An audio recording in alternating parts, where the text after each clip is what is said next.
Jordan Bohannon, Jared Stansbury. It's Jared and J-Bo on Iowa Everywhere. This is Iowa Everywhere. Yo, welcome into the podcast. Here on Iowa Everywhere, Jared Stansbury, Jordan Bohannon. It's a big week, big show. I'm surprised you'd even show your face around here, Jordan, after the game last night, after your Hawkeyes lost me money. What did I tell you, Jared? After you told me that you put money down on the Hawks. That was a revenge. You did that because last time I put money on Iowa State. No, I did it because I believed in the Hawkeyes. I believed in the Hawkeyes against Duke. I did. You did a little gypsy curse on the Iowa Hawkeyes last night. I think that they needed I don't know. I don't know what my curse did too much to hurt them last night, but you know what's worse, Jared? Actually, you text me that, and then Chris texted me 2 hours later. I convinced Chris to bet on him too. I'm like, at that point, I'm like, oh, we're fucked. No way. Yeah, I apologize. He asked me. He texted me and asked me for games to bet on out in Vegas. I hadn't tipped off yet, and I told him, I was like, I'm just gonna warn you right now. I've won 10 of 11 bets. I'm about to crash. Like I'm about to probably lose every bet that I make for the next 3 days. And so I told him to bet on Iowa, and then the bet lost, which signaled that I think my fate is coming. Maybe just ride the wave. That was a trap game, though. I mean, I don't know why. Iowa's a really good team. Duke is really good, too. But, I mean, the spread, it was even.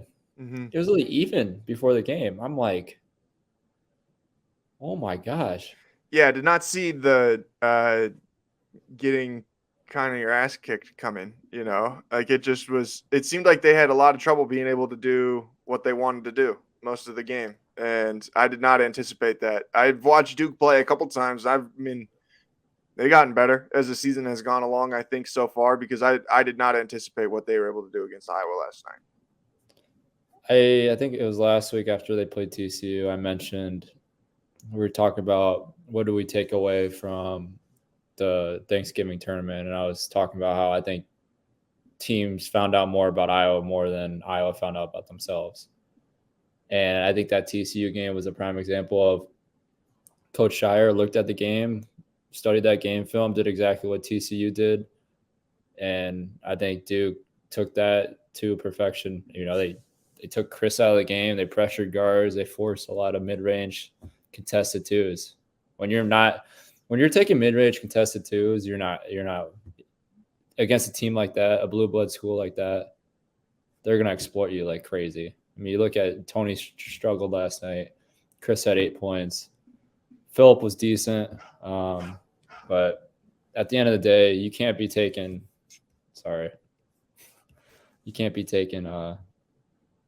contested twos to rely on winning a basketball game against a top 20 team in the country.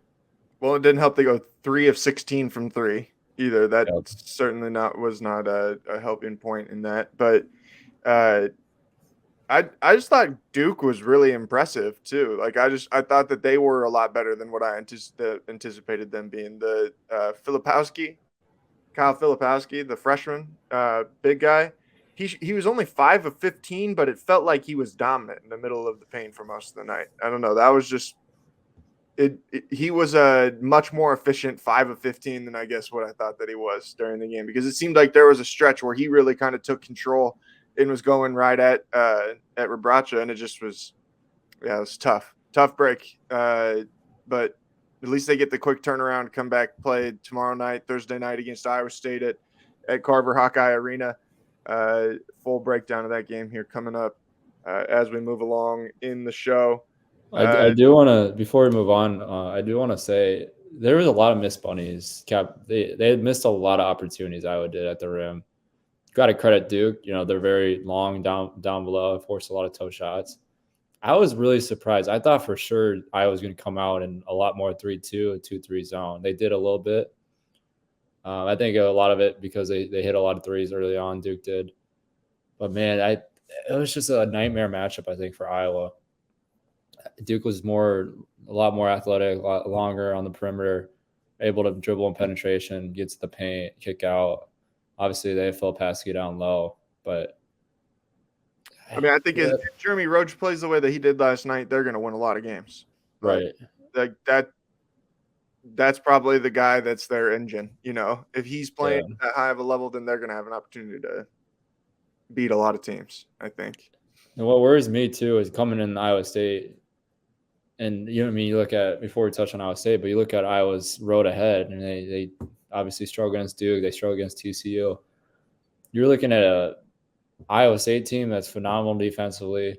You're looking at a Wisconsin team that's phenomenally defensively, and it's short turnaround. So it is going to be really hard. I mean, putting myself back in that position when you're struggling on offense, it's not terribly hard to find that rhythm again. But when you don't have more than one guy, like Chris is that guy this year. He need to have 20 a game for them to be competitive. And when he's not having over 20 a game, they're not going to be in a lot of games. They're not going to score over 65 points this year, especially if Payton's not shooting the ball like he is. I mean, Payton's going to have to step up and start hitting three threes a game. What do you think that Duke did to make Chris uncomfortable, keep him from being able to get going?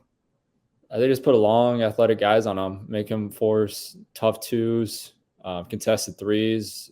I think they did a really good job of keeping him off his left hand.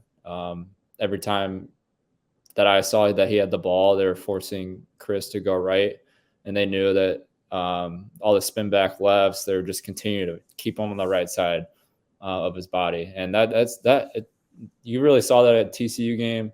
I would imagine Iowa State likes to keep everything on the sideline, so they're going to force Chris to stay on the right side of the floor. But it's bizarre to me to see an Iowa team like this because, I mean, obviously I played there for so long, but it almost is like there's a lot of gifted scorers, but there's some hesitant towards a lot of these players on offense for whatever reason. And that's so not like a Coach McCaffrey team. Yeah, that's kind of what I meant, where they couldn't figure out or get to where it seemed like they wanted to be for most of the night. It seemed like everybody was like a step slow compared to what Duke was, and that was where I was kind of taken aback. It seemed like guys were trying to attack the rim and they just didn't have that same bounce or that same boost that maybe they do. I mean, I'm sure traveling out there probably didn't help, but it was just odd. I just didn't feel like they were really in the same speed of the game, I guess, is what Duke did, really from the very beginning of the game. It was just weird deal. I would be interested to hear more about what they thought, because I think that was just it just seemed like a weird game. And that's where I don't know how much stock do you put into it?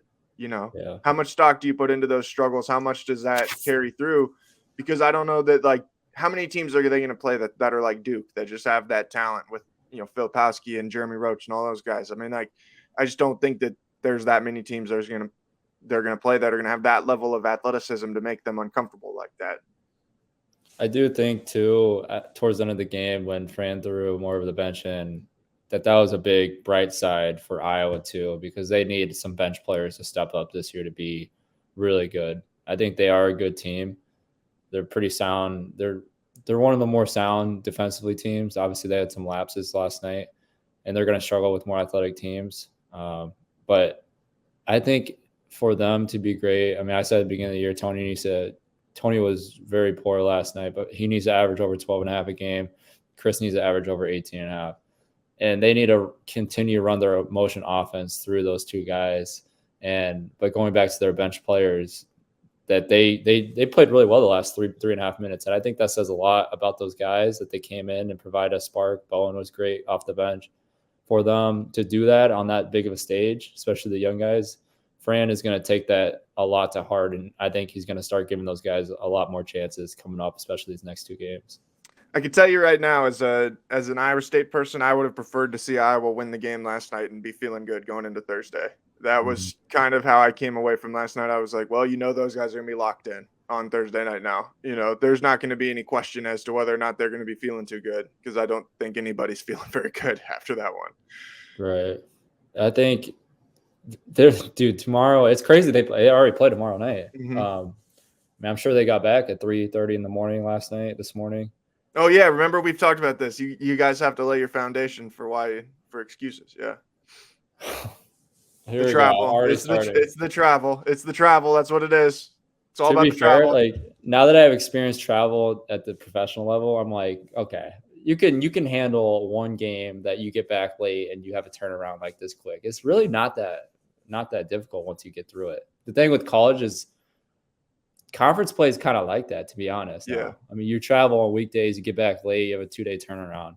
So the last couple of years, I think a lot of these guys adjusted to it. It's just the young guys that have to get ready for this quick turnaround. And I think they're going to come out ready. I know Iowa State's going to come out ready. I think there's going to be – man, I saw Iowa State play what was their last – I can't remember. St. John's. We can talk about that. Yeah, I have a prediction for later on that I want to throw out there okay. at you that I think will be kind of funny. But I mean, at least on the right side, like you're flying charter. It's not like you're sitting around sleeping in the Denver airport like what I had to on my way home from Oregon last week.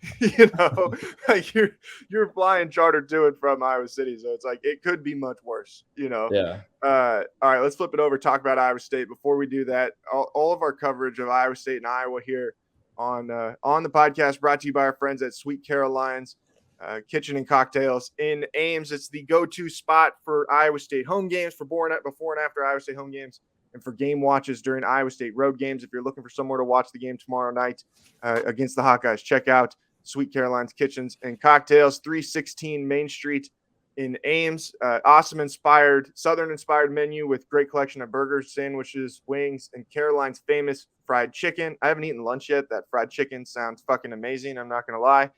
Great atmosphere, great vibes. They've got a private party room available for rent if you're looking to do a game watch or some sort of get-together, and then all kinds of late-night fun as well. That's at 316 Main Street. Name Sweet Caroline's Kitchen and Cocktails. Our first sponsor on the podcast. This is shout out Sweet Caroline's. Yeah, shout out to Sweet Caroline's, man. That's pretty cool. Iowa State, their last time out, beat up on St. John's at Hilton Coliseum. Iowa State, I think, was up 17-2 after like the first 10 minutes of the game. They pretty much put that one away right away. I just continue to be impressed by this team's like cohesiveness when you consider how many new guys that they have.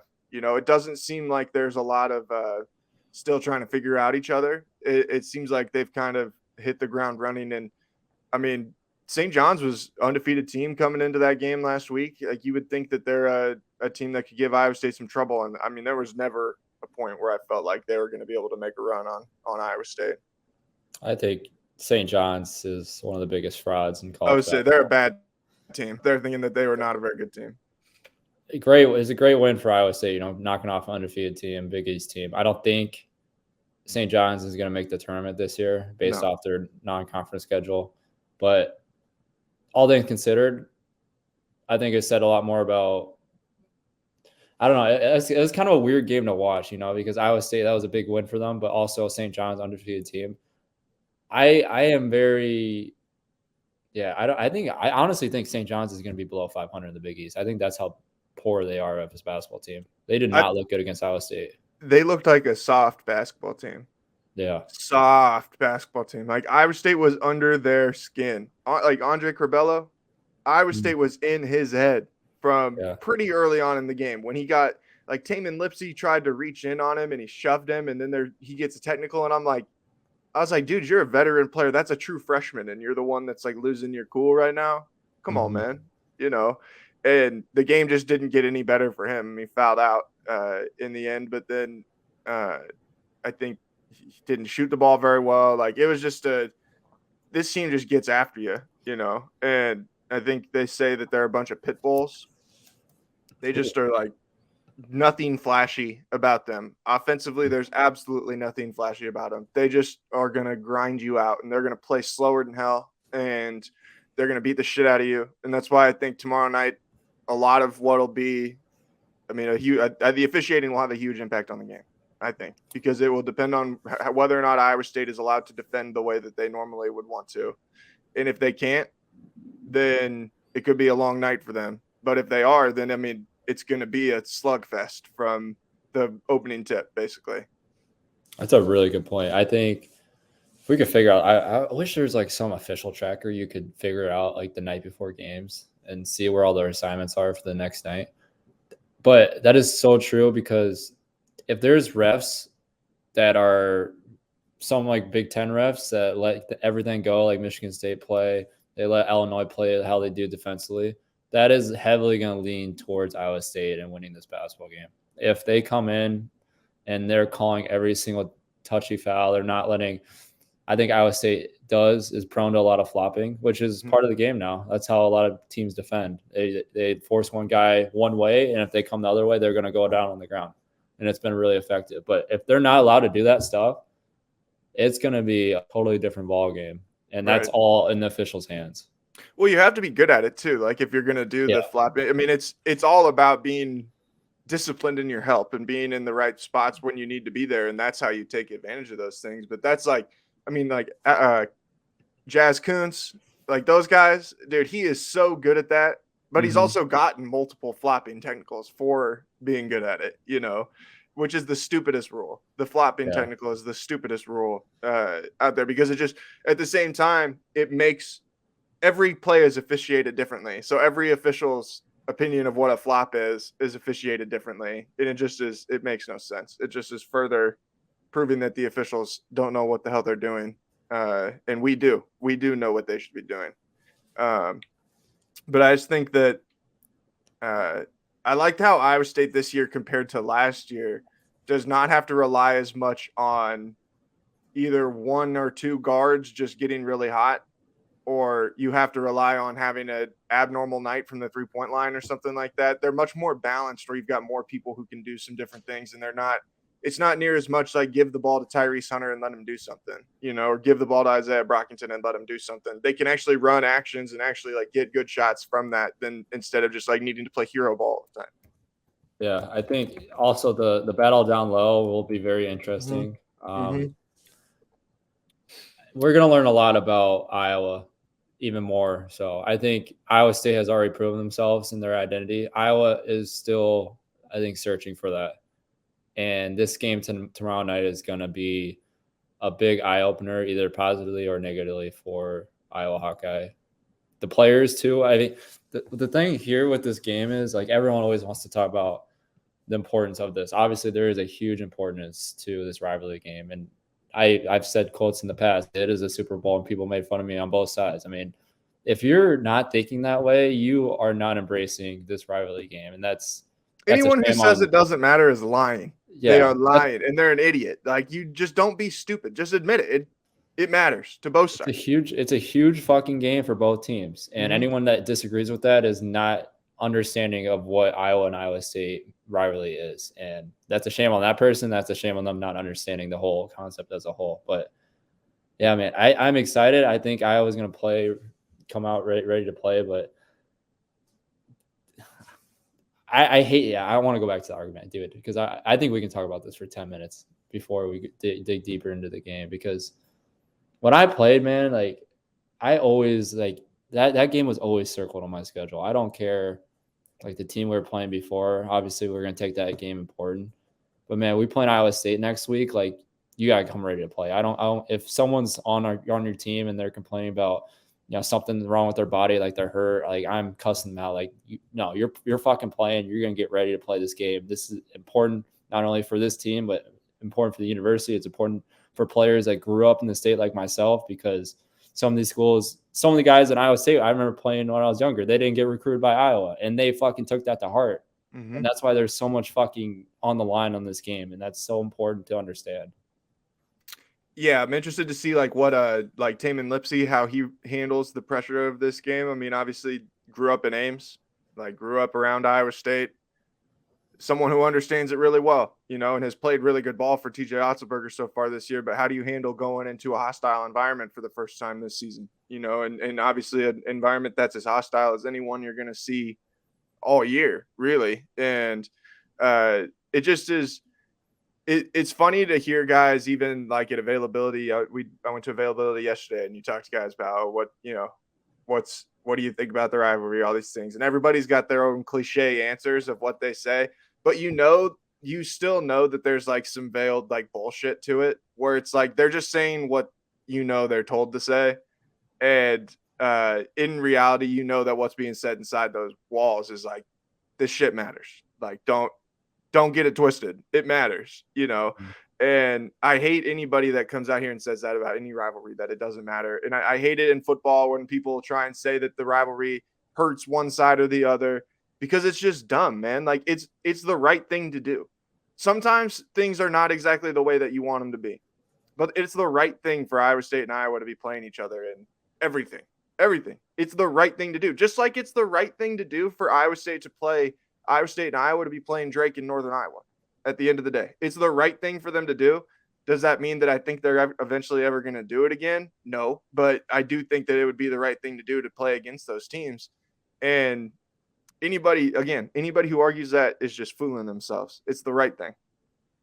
Yeah, and I think this is where I got to give I know we had Niang on here before and we talked about it too, but that's why I respected him so much. Even I know obviously I wasn't a Cyclone fan growing up, and watching him play against Iowa, I want to go to Iowa, but I respected him so much, man, for just speaking his mind on everything, not only towards off the court but on the court as well. Talking about the rivalry, I was like, man, when I'm in this rivalry, I want to like act just like him. Like I want to be that guy that pokes the bear. I want to continue this rivalry to be even better than what it was before, and continue to have guys down the line that understand, like, hey, you go to Iowa or Iowa State, like that game is so important to win, not only for yourself, but there's families that like literally just they can't wait to watch that game every single year in football or basketball, and that means a lot to a lot of people. And it's a shame when people aren't ready to play for that game because how much is on the line for that. I'd be interested to hear what you think of this. I think Lipsey's going to be one of those guys that Iowa fans are going to hate by the time that he's done it at Iowa State. He is really good. And he doesn't do anything as much as a scorer. I mean, when he looks for his shots, he can get to the rim a little bit and finish it strong at the rim. He's not much of a shooter, but dude, he just makes plays, man. And he, when he's on defense, he's getting after it, diving on the floor, diving into the stands, tossing the ball up over his head and getting to people for a fast break, and finding people opening on the offensive end. When I would go and watch him in high school, I'd walk away. I'd be like, man, I don't know if this guy's ever going to score 20 points in a college game, but holy shit, they're going to win a lot of basketball games with him as their point guard, because he just is that kind of guy. He's just tough. Like he's just tough and he just wins. And that's where I think a lot of teams in the Big 12, I think a lot of Iowa fans are going to get really tired of him playing for Iowa State for the next 4 years, because he's just tougher than hell. Just absolute nails. And I hope he is, man. Like I always root for college athlete successes. Obviously, I want Iowa to win tomorrow, but man, like the future that he has, I hope he's like that guy that continues not only for success down the road for him individually, but looking at his rivalry, as we're just talking about, like be that guy like that comes in, like the other team fucking hates you, like the opposing fans hate you. Be that guy, because that is such a cool feeling to have so many people hate you in an arena. And I mean, some people can't take that pressure, but I mean, he seems like a player that will thrive on that. And I hope there's a guy like that down the road, not only for Iowa State, but also Iowa too. Oh, now it felt great to have everybody chanting "fuck Bohannon," huh? Now it felt good. You would try to make everybody feel bad for you this whole time. Now it felt good. No. Don't do that. I said on the podcast that I only felt bad because my parents and my mother was sitting sideline and they had to listen to that. I loved it personally. Don't twist my words. Your mom was probably chanting with them. Don't do that. Don't do that.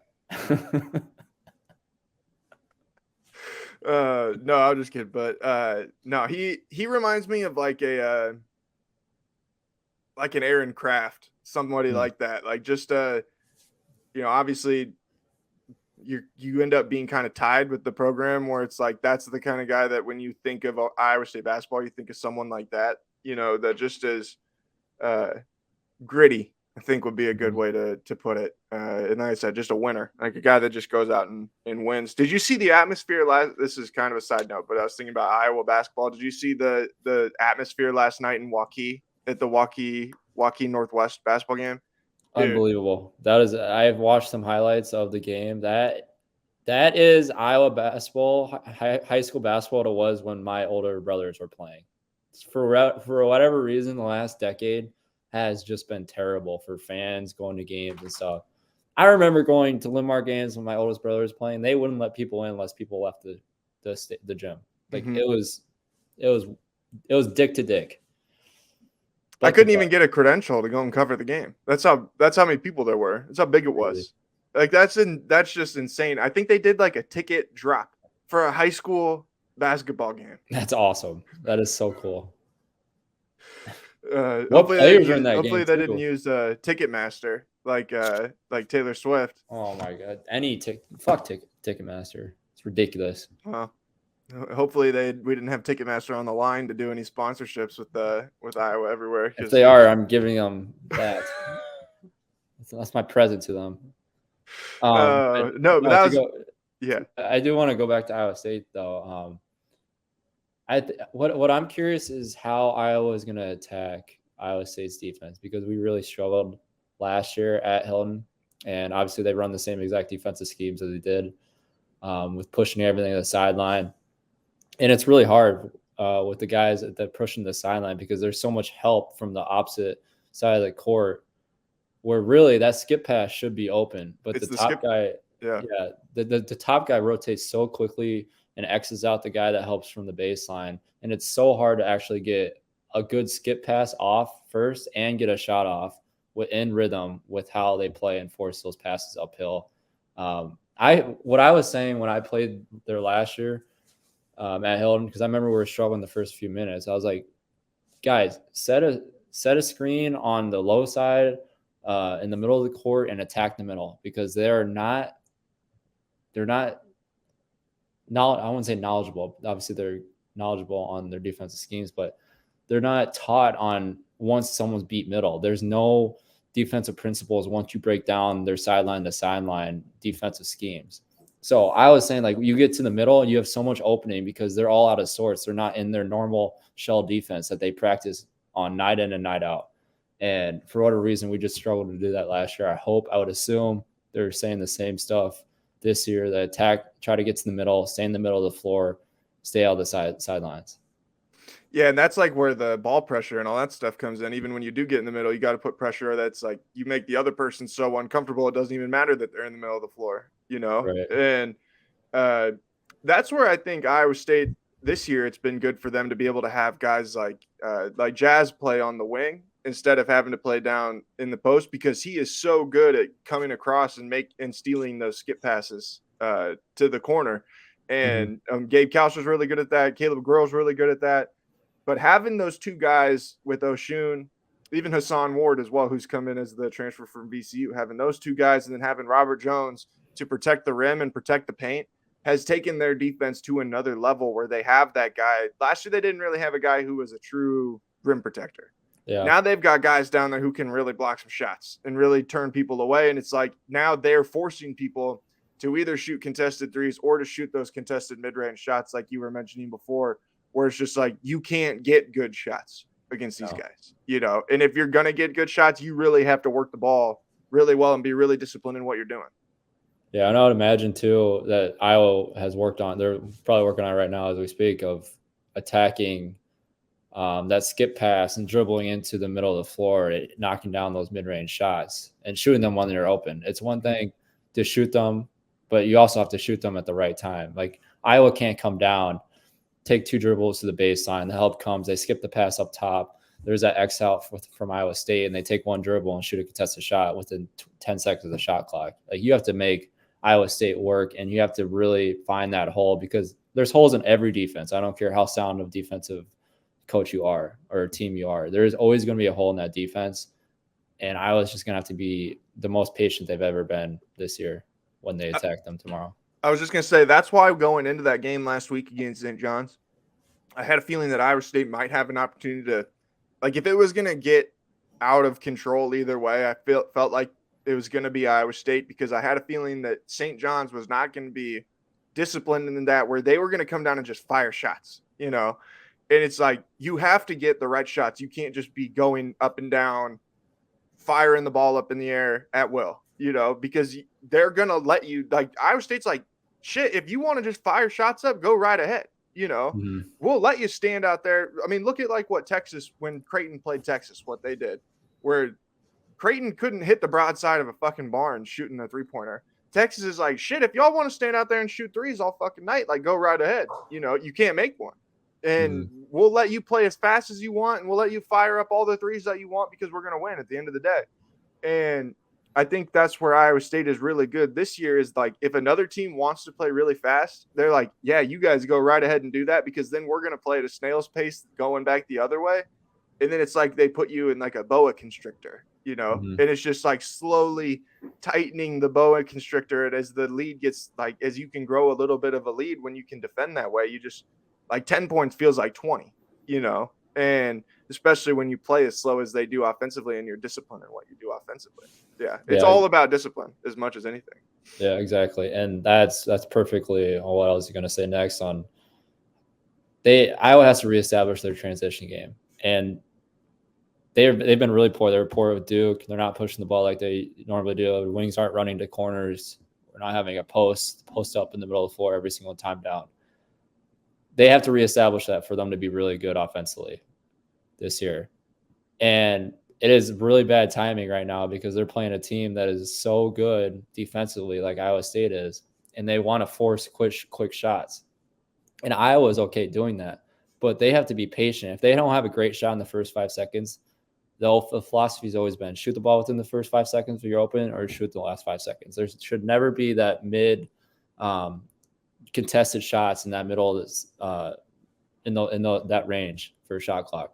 So for some, they have to be like discipline wise. They coming down, they're pushing the ball. They can't come down and do exactly what I was saying, like to the baseline, throw it out, kick it, shoot a mid-range shot. Like they have to throw it in the paint, kick it out, work inside out, really make that defense shift, or it's going to be a long night for Iowa. I mean, it's probably like, I don't know how much people even realize, like, trying to score against that no middle is a lot like trying to score against that zone. You have to make a move.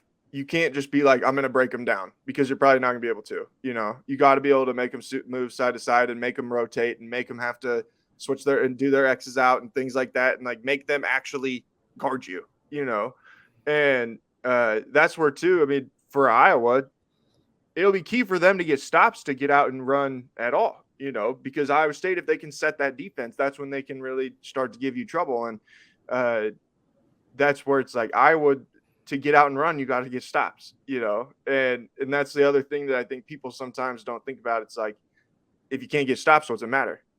How do you run? How do you run when you're against a set defense all the time? So it's just, those are the things that I early on in the game, I'll be kind of keeping an eye on. It's like, how well is Iowa getting stops? How well is Iowa State forcing them into picking up and playing at a pace that even they don't want to play at? Like, make them play even faster than what Iowa would normally want to. And it just is. It's a lot of times, usually in the first like 6 or 7 minutes, you can get a pretty good feel of like, how's this game gonna go? Yeah. And like I said, another big piece of it will be the officiating. If it's disjointed officiating immediately, then it's gonna probably be a long night for Iowa State. I completely agree. And I was gonna have two things shooting wise. Like Peyton's gonna have to step up and hit some threes for offense to get out of their lull.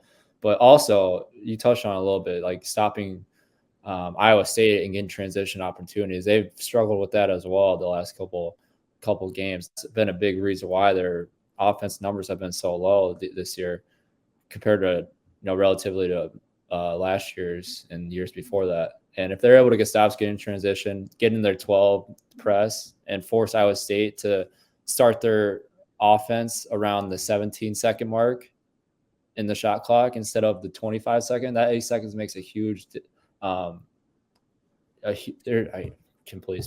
huge difference on how they're able to start their offense, because they're rushing them at the 17-second mark. 25 seconds, they have 8 extra seconds. They're getting things calmed down. They're ready. I would imagine. I said they were going to play a lot of zone and Duke. I really thought they would. I think they're going to play a lot of 12 pressing, going back into zone, and forcing them to work in the late shot clock for able to get stops. If I were to imagine what their scout is going to be. And if I was playing against Iowa State, that's what I would do. That would have been what I would have done last year too. I thought that was the move against them. I think we finally started to see it more during Big 12 play, but where more teams started to do that. But this year, the thing that makes me feel a little bit better about that from an Iowa State perspective is I think their bigs are better distributors than what last year's were, where you could throw the ball into the middle to them and try and collapse the defense, kick it back out, and see what you can do. But Iowa State, if they are in a position where they've got to shoot 25 or 33s, they're not going to win. Mm-hmm. That just is not their formula. It's like 10 to 15. That's what needs to be the maximum for them as far as putting up shots. And it just is like, I'm okay with Jaron Holmes shooting 16 shots in this game, but I want 10 to 12 of them to be twos. And it's all going towards the rim, not shooting pull up 10 3-pointers. That's what I hated about last year's team is they did not have that self-awareness. It's like, we can't shoot the ball. They just shot the ball anyway, and like that drove me crazy. It's like they're shooting 35 3-pointers and shooting like 29% from three as a team. That makes no fucking sense whatsoever. Exactly. Yeah. And if I were to reminisce on last year, we didn't get stops. Like they ran their offense all night long. We were on defense a long time. We didn't get stops. That made our offense really sluggish and methodical. We couldn't get in transition looks. I mean, it just goes along everything we're saying. Like, if they're not able to come down and get in their set defense, whether it's 2-3-3-2, or if they go man, I would imagine they play more zone majority of the game. But yeah, it'll be interesting. Like the first 6 to 7 minutes, we're going to see coaching changes and what they decide on their scout, if they stick with what they plan to do or if they tweak it a little bit. The first 6 to 7 minutes are huge telling on what's going to happen. Robert Jones and Rebracha at some point are going to mix it up and get into it. That is a guarantee. I will guarantee that to everybody out there right now. There will come a point when those two are going to be, I don't know about nose to nose, but chest to chest, where like there's something going on, mixing it up, because I think both those guys, I texted this last night to Chris. I was like, these guys are like the same fucking person. Like they just, the way they act on the floor is really similar. Their game is really similar. Like their approach to the game seems really similar. I was like, those guys are way too alike for them to not get into it in this game. Yeah, for sure. Those two. I think Connor loves talking shit. I am for sure. I think Connor and Gabe are going to get into it. I know Gabe likes to. Gabe's a quiet trash talker. Like, he doesn't talk shit. If he does, it's under his breath. But he likes to like do like little bumps and nudges. Like, whenever he's playing against me, he did it in Minnesota too. He likes to do little elbows on defense and offense when he has the ball. Like, just little things to piss you off. So I would imagine Connor and him get into it too. One of my favorite stories from last year was during their game against Wisconsin at the up in Milwaukee during the NCAA tournament. He guarded Johnny Davis for most of the game, and it was kind of that same thing where it's just like he's right next to him all the time, just in his airspace. And you could tell there came a point where Johnny Davis was just like done with it. He's like, I've seen enough. And he goes by him and goes up and lays one in. And Davis turns around. And I was like, I knew that Gabe was like really in his head. Davis scores. He turns around. He said, "Did you like that bitch?" And it was like, it was right in front of me that this happened. I was like, oh shit. Okay. I was like, so this is like, couldn't really tell that anything was happening like up until then, but then I saw that and I was like, all right, now I got to keep an eye on this. And then Gabe went on a little run like that where he hits a couple shots and it was like they were kind of going back and forth at each other. And it was just like, you could just see, it was like, you could tell that Gabe did not like Johnny Davis. He didn't like Brad Davison, but then those guys did not like him either.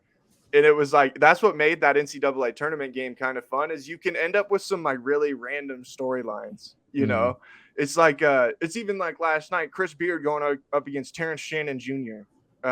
Between Texas and Illinois, and two guys that won a bunch of games together down in Lubbock. I don't know if there's very much love lost there at this point between the two of them after the way that some of the things have gone down. And it just like adds another fun dynamic to college basketball when you have these guys that just have kind of been all over the place and like you can see them in random situations. But Gabe is really good at that. at fucking people like that. I'm curious now we're talking about Gabe. I want to ask like anyone on social media. I want to hear your guys' opinion because obviously Jared, because you're so close to the team and talking to them all the time, and being at their games. I'm wondering if people knew that as Iowa State fans that he was like that because not a lot of people understand like you can talk shit but not say anything. Like it's hard to explain. Like, and he's exactly one of those people that will get in people's head. And I mean, I had 2 charging fouls on him. I remember last year. I mean, I don't think they're charge fouls, but he does that little stuff. Like he flops just a little bit just to make the ref make a call, like stuff like that. That's like, that gets under people's skin on the shit he does. Yeah. And it's it's like just being a smart player. As someone who plays against him, you hate it. It's just like I brought up Aaron Kraft before. Like Aaron Kraft did shit all the time. That it's like, as someone who is watching a team play against his team or like someone who doesn't like his team, you fucking hate him. But at the same time, if he's on your team, you fucking love him because you're like, that guy is smart as fuck and he just fucking makes everything difficult on you, Right. And that's what I appreciate about Gabe. I wish that he could get some consistency offensively. Like I don't want him to be, I don't need him to be 25 points a night. I don't need him to be Stephen Curry. But fuck, man, like 12 to 15 points a game of efficient ball. If we Even could, 10. 10 to 12 points, 10 to 12 points a night that you can get that from him. And every once in a while you might get 20. Like that would be ideal. But right now it's like you could get anywhere from 25 to 0 on any given night. It's so bizarre. We talked about it last week a little bit. Like watching the St. John's game, he had such good looks, open looks.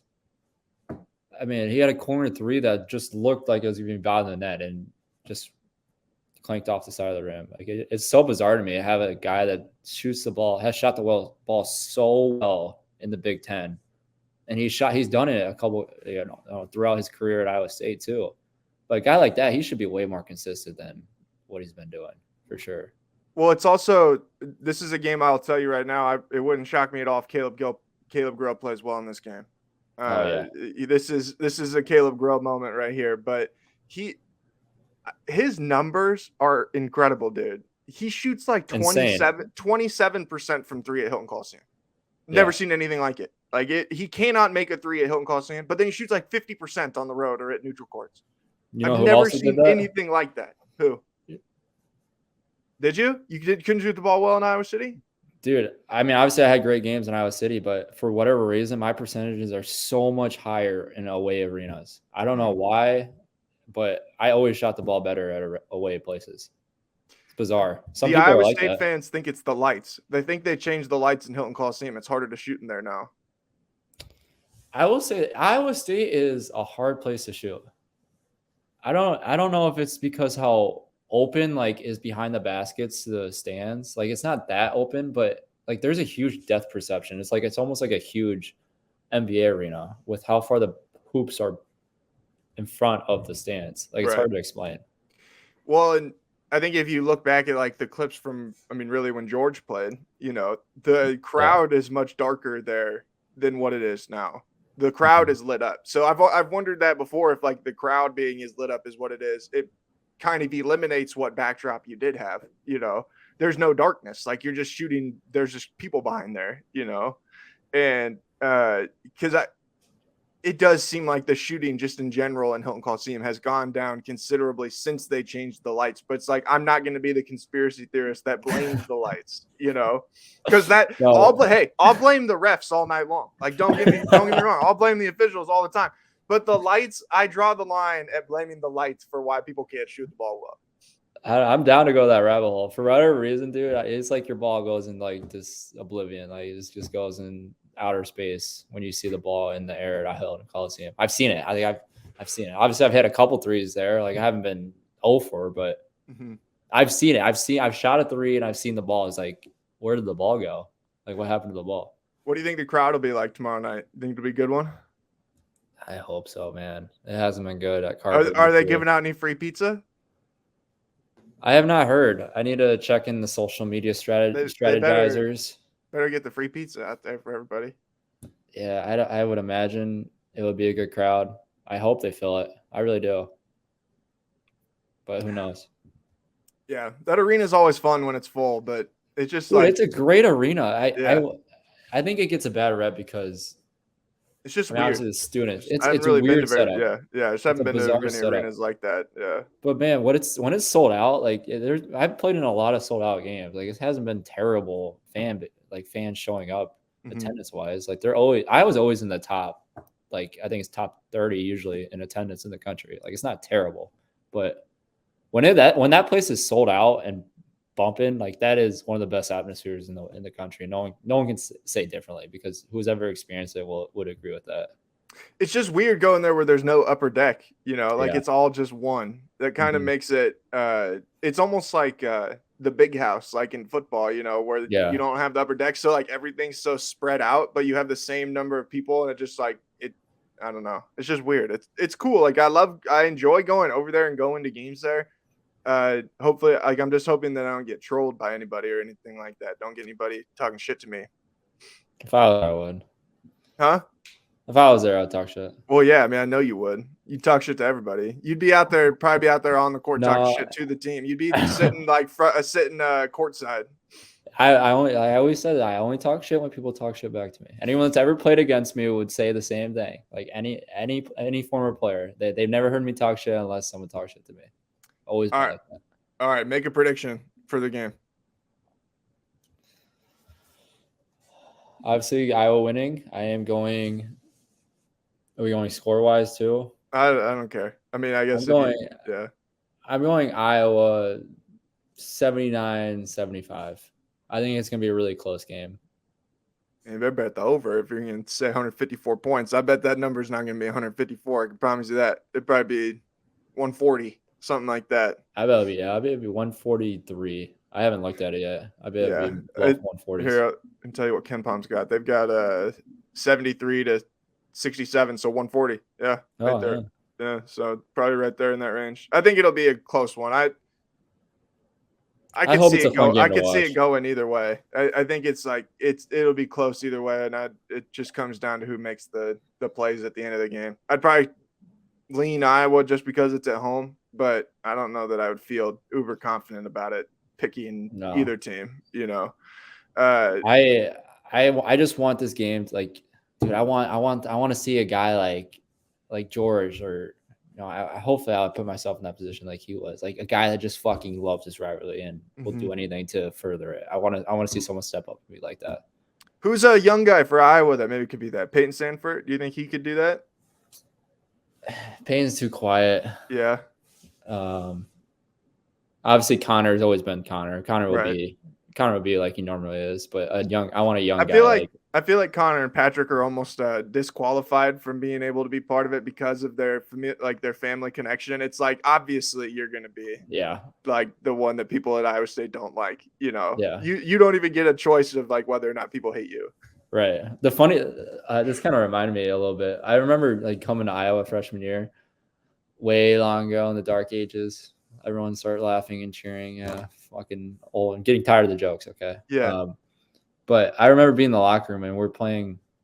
I think we had a little bit of break my freshman year between games, and we're getting ready to play Iowa State, and we haven't went over the scout yet. We're just in the locker room, and all the young guys in my class, we were talking about like the rivalry and like how big it is. Like everyone fucking cares. Like we need to win this. And I remember like it was like Isaiah Moss and some like Macy Daly, and they didn't really understand it yet. And then we played, and we did the scout, and Coach McCarr was talking about like this game's just gonna have a different feeling to it. Like we're playing Iowa State as a home game. Like it's gonna be an unreal atmosphere. And I remember after we won my freshman year, and everyone was talking about it, like, holy shit, like this is like the real deal. Like we need to win these games every single year. So like when people like come out of state and play, I'm sure Niang would say the same thing. Like they realize that like, holy shit, this is actually like a huge deal once they experience it. I'll never forget after you guys won that year as a freshman, Monte did his interviews after. He said, I think if we play them 10 times, we'd win 9.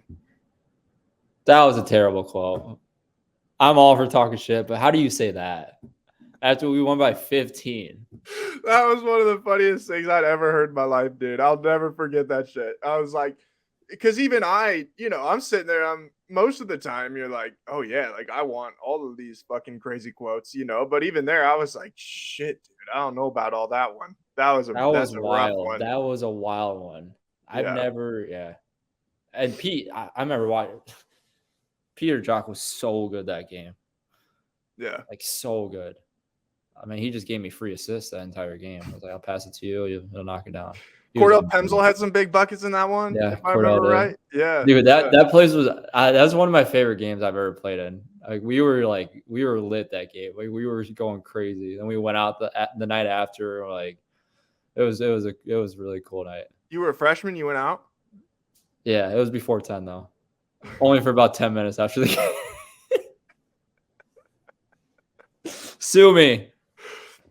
I'm just saying this seems questionable. Are you done celebrating from Cade McNamara making his commitment to the Hawkeyes last week, or have you calmed down yet, or are you still on cloud nine about it?